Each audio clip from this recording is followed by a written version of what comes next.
તો કેમ છો વિદ્યાર્થી મિત્રો, આશા રાખું છું કે તમે સારા જ હશો।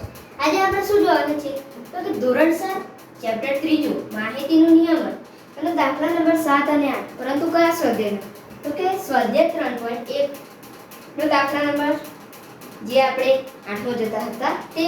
તો 8મા દાખલામાં કહ્યું છે એક શહેરમાં, અહીંયા આપણે શહેરમાં લખીએ, એક શહેરમાં કોઈ ચોક્કસ અઠવાડિયામાં પડેલ વરસાદ નીચે દર્શાવ્યા પ્રમાણે નોંધવામાં આવ્યો છે। તો અહીંયા આપણને વરસાદ આપી દીધો છે સોમવાર, મંગળવાર, બુધવાર, ગુરુ, શુક્ર, શનિ, રવિવાર।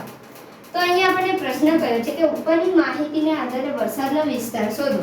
તો વિસ્તાર શોધવા માટે અહીંયા હું સૂત્ર નથી લખતો, પરંતુ તેનું સૂત્ર છે મહત્તમ મૂલ્ય માઈનસ લઘુત્તમ મૂલ્ય। તો અહીંયા મહત્તમ મૂલ્ય એટલે કે સૌથી વધુ વરસાદ કઈ પડ્યો છે તો અહીંયા 12.2 અહીંયા 12.2 નહીં, તો અહીંયા સૌથી વધુ વરસાદ કઈ પડ્યો છે તો કે અહીંયા 20.5। તો લખી લઈએ 20.5 માઈનસ સૌથી ઓછો તો કે 0. અહીંયા આપણે લખી લઈએ 0.0, તો તેનો જવાબ થઈ જશે 20.5। તો અહીંયા આપણો પહેલો પ્રશ્ન પૂરો થયો। તો હવે જોઈએ બીજો, અને અહીંયા માયરે તો આપણે જોઈએ ત્રીજો પ્રશ્ન।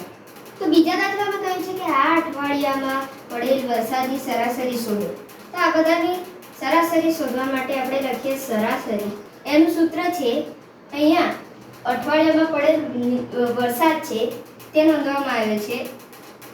તો અહીંયા આપણે લખીએ કે કુલ પડેલ વરસાદનો સરવાળો એના છેદમાં કુલ દિવસો।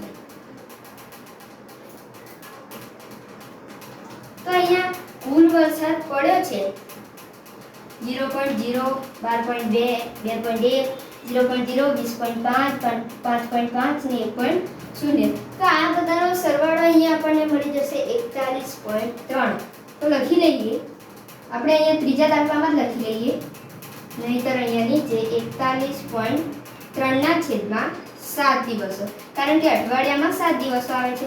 તો 41.3 ભાગ્યા 7 કરીએ તો 41.3 ભાગ્યા 7, 7 ચોક 28, 7 પંચા 35, 7 છંગ 42 થઈ જશે। તો 7 પંચા 35, 35 માંથી 1 તરી જાય તો 35, 36, 37, 38, 39, 40 ને 41। તો અહીંયા વધશે 6, અહીંયા વધશે 6 અને ઉપરથી ઉતાર્યા 3, 6.3 ઉપરથી ઉતાર્યા આપણે અહીંયા 3। તો અહીંયા ભાગ, તો અહીંયા આપણે 41 માંથી 35 જશે તો અહીંયા કરીએ આપણે રહેશે 6 અને ઉપરથી ઉતાર્યા 3। તો અહીંયા 41 પછી પોઈન્ટ છે, તો અહીંયા જવાબમાં 5 પછી આપણે મૂકી દઈએ પોઈન્ટ, અને હવે 7 9 63। તો અહીંયા આપણને મળી ગયો 5.9। તો અહીંયા આપણે વરસાદની સરાસરી મળી ગઈ છે કે 5.9। તો હવે આપણે જોઈશું જે દાખલા નંબર ત્રીજો છે તેમાં કહ્યું છે કેટલા દિવસોમાં વરસાદ સરાસરી કરતાં ઓછો પડે છે। તો આપણને સરાસરી અહીંયા મળી ગઈ છે 5.9। તો અહીંયા આપણે જોઈ શકીએ છીએ કે કેટલા દિવસોમાં 5.9 કરતાં ઓછો વરસાદ પડે છે। તો 1, 2, 3, પછી અહીંયા 4 અને 5। તો અહીંયા આપણે લખી શકીએ કે 5 દિવસોમાં વરસાદ સરાસરી કરતાં ઓછો પડ્યો છે। તો આપણે અહીંયા વાર લખવા હોય તો લખી શકાય, તો છે સોમવાર, બુધવાર। તો અહીંયા સોમવાર, બુધવાર, પછી છે ગુરુ, શનિ અને રવિવાર, ગુરુવાર, શનિવાર અને રવિવાર। તો અહીંયા આપણો આ દાખલો પૂરો થાય છે, એટલે દાખલા નંબર 8 પૂરો થાય છે। આના પછી જે એક દાખલો રહે છે 9મો દાખલો, તે આપણે આગળની વિડીયોમાં જોવાના છે। તો મળીએ છીએ આગળના વિડીયોમાં, ત્યાં સુધી જય હિન્દ, જય ભારત।